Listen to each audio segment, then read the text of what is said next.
সুপ্রিয় দর্শক, আমি আলপনা আপনাদের সবাইকে শুভেচ্ছা জানাচ্ছি ট্রিক্স রান্নাঘর অতিথির সাথে অনুষ্ঠানে। আশা করি সবাই ভালো আছেন।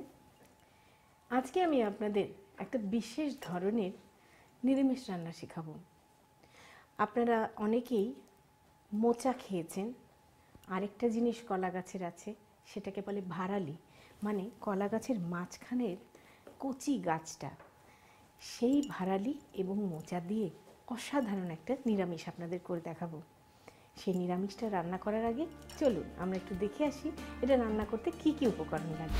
মোচা ও ভাড়ালি নিরামিষ তৈরি করতে আমাদের লাগবে সয়াবিন তেল আধা কাপ, শুকনো মরিচ ৩-৪টি, ৫ ফোড়ন ১ টেবিল চামচ, তেজপাতা ২-৩টি, দারচিনি ২-৩টি, এলাচ ৫-৬টি, কাঁচামরিচ ৭-৮টি, আদা ছেঁচা আধা কাপ, হলুদ গুঁড়ো ১ চা চামচ, সেদ্ধ ভাড়ালি ২ কাপ, সেদ্ধ মোচা ২ কাপ, মিষ্টি কুমড়ো টুকরো ২ কাপ, বেগুন টুকরো ২ কাপ, ফুলকপি টুকরো ২ কাপ, কাঁচা কলা টুকরো ২ কাপ, আলু টুকরো ২ কাপ, চিনি পরিমাণ মতো, পিচুলি ১ কাপ, ঘি ২ টেবিল চামচ, জয়ত্রী রাঁধুনি জিরা ও লাল সর্ষে গুঁড়ো ২ চা চামচ এবং লবণ স্বাদ মতো। তো এই রান্নাটা শুরু করার আগে আমার একটু আপনাদেরকে দেখিয়ে দেওয়া উচিত যে মোচা এবং ভাড়ালি কিভাবে নিতে হয়।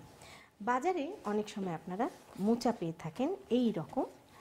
মোচার পরিষ্কার করার নিয়ম হচ্ছে এইভাবে একটা খোলস ফেললেই কতগুলো ফুলের মতন বের হয় এবং এর ভিতরে একটি পরাগদণ্ড থাকে শক্ত, এগুলো নরম, এটা শক্ত এবং তার সাথে সাদা খোসাটা এটাকে ফেলে দিতে হয়। এইভাবে মোচা পরিষ্কার করে নিতে হয়। আমি দেখাচ্ছি এইভাবে সাদা খোসা এবং পরাগদণ্ডটা আপনি ধরলেই বুঝতে পারবেন, অন্যগুলো নরম, শুধু এই পরাগদণ্ডটা শক্ত। এইভাবে খোল ফেলে ফেলে ফেলে ফেলে মোচা নিতে হয় এবং সেই মোচাকে আপনি কুচি করে তারপরে নুন হলুদ জলে সারা রাত ভিজিয়ে রেখে দিবেন। পরের দিন সেটাকে ধুয়ে ভালো করে নিংড়ে নিয়ে গরম ফুটন্ত পানিতে ৫-৭ মিনিট একটু ভাপ দিয়ে নামিয়ে নিলে অনেক সময় মোচার তেতো বা কোষ্ঠে ভাব যেটা থাকে সেটা চলে যায়। ভাড়ালি হচ্ছে কলা গাছ ছিলতে ছিলতে মাঝখানে যে কচি গাছটা বেরোয়, সেটার যে অসাধারণ স্বাদ এবং প্রচুর পরিমাণে আয়রন রয়েছে সেটা আপনারা খেলেই বুঝতে পারবেন। সেটাকে ক্লিন করতে হয় এইভাবে, খোলসটা ফেলে দিয়ে। এইভাবে আপনারা দেখতে পাচ্ছেন একটা পর্যায়ে খোলস আর খুলবে না, তখন বুঝবেন যে আপনার এই পর্যন্তই ভাড়ালি নিতে হবে। এটা হচ্ছে লাস্ট খোলসটা।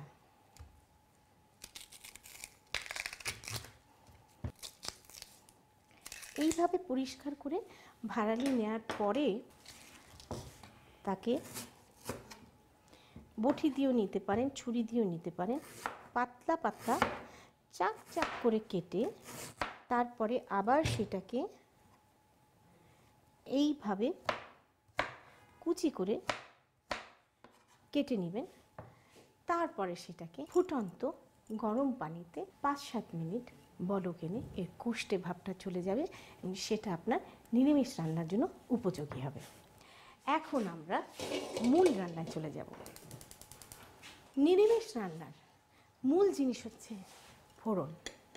হ্যাঁ, আমরা এখন এতে সয়াবিন তেল দিব। সয়াবিন তেলটাকে ভালো করে গরম হতে হতে সব শুকনো উপকরণ, শুকনো মরিচ, ৫ ফোড়ন, তেজপাতা, এলাচ, দারচিনি,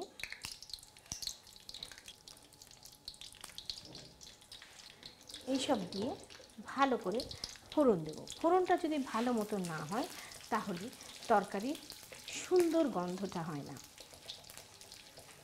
বেশ সুন্দর ফোড়ন এসছে। কাঁচামরিচ দেব। কাঁচামরিচটা দেওয়ার সময় আপনি খেয়াল রাখবেন কাঁচামরিচের সরু মুখটা ভেঙে দিবেন, নতুবা ঠাস ঠাস করে ফাটবে।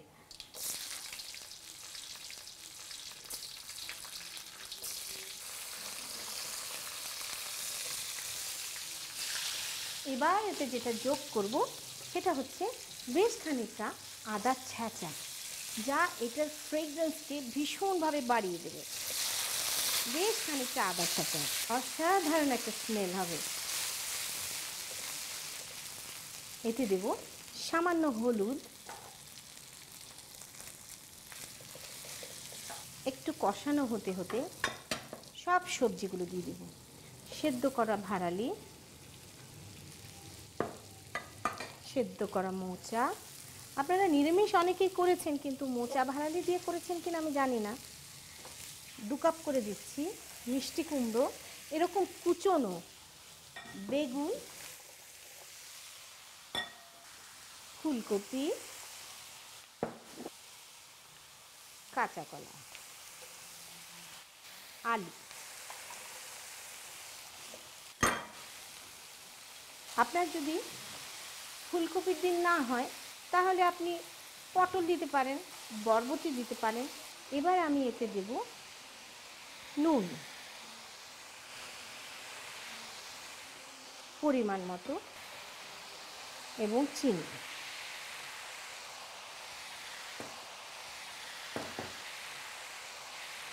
আমরা এখন এতে একটু পানি দেব, খুব বেশি না, জাস্ট হাত ধোয়া পানি যতটা হয় সবজিটাকে সুসিদ্ধ করার জন্য। এবং প্রিয় দর্শক, আপনাদেরকে বলি, সব সবজি নরম সিদ্ধ হবে, ভাড়ালিটা কিন্তু কচকচ করবে। আমরা এখন একে ঢেকে দিই এবং আমরা অপেক্ষা করব আরও 20 মিনিট। প্রিয় দর্শক, তাহলে 20 মিনিট পরে আমরা আবার ফিরে আসছি। প্রিয় দর্শক, ফিরে এলাম 20 মিনিট পর। চলুন তাহলে দেখি আমাদের নিরামিষের কি অবস্থা।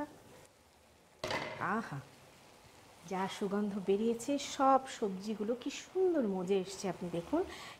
এখন আমি এতে যে বিশেষ মাত্রাটা যোগ করব সেটাকে বলে পিটুলি। চালের গুঁড়ো এবং দুধ মিশিয়ে এটা সবজিটার মধ্যে একটা অসাধারণ মাত্রা যোগ করে এবং একটা আঠালো ভাব নিয়ে আসে। দেখতে পাচ্ছেন একদম সবজিটা মাখা মাখা হয়ে এসছে। আমার স্বভাব সিদ্ধ দুর্নাম সমৃদ্ধ ঘি। ঘি নিরামিষে না দিলে কি করে হবে? এই সময় আমি চুলোটা বন্ধ করে দিই যাতে ঘিয়ের গন্ধটা একেবারে ইনট্যাক্ট থাকে। আর এখন এতে আরেকটা বিশেষ মশলা দেব, যেটা সাধারণ নিরামিষে আমরা দিই না। সেটা হচ্ছে 4টে মশলা সংমিশ্রণ: জৈন, রাঁধুনি, জিরা এবং লাল সর্ষে। 4টে সমান পরিমাণ নিয়ে আপনি তেলে ফাঁকি করে নেবেন।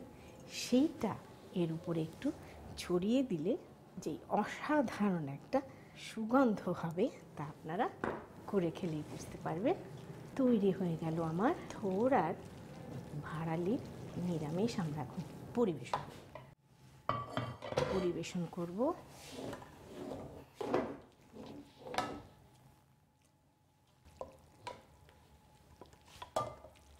কি অসাধারণ একটা মাত্রা এসেছে সেই গুঁড়ো মশলাটা দেওয়ার পরে, সেটা আপনারা নিজেরা করে খেলেই বুঝতে পারবেন।